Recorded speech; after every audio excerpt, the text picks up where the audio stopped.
Both Jose Rizal and Mahatma Gandhi are remembered for their reformist approaches. What principle do they commonly uphold in their struggles for freedom? A. Armed revolution. B. Violent resistance. C. Nonviolent reform. Or letter D. Military uprising. No?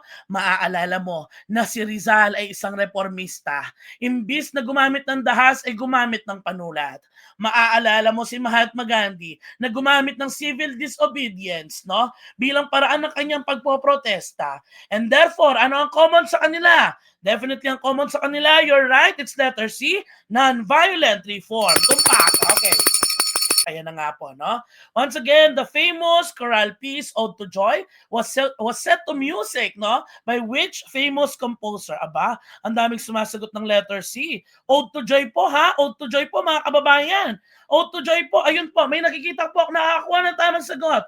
Ode to Joy, Ode to Joy. Kanino po ang Ode to Joy? This is none other than, Alright, mga kababayan, ito po ay galing kay letter A, Beethoven. Ayan. Oh my God, no? So once again, ang Ode to Joy yan po ay galing kay Beethoven.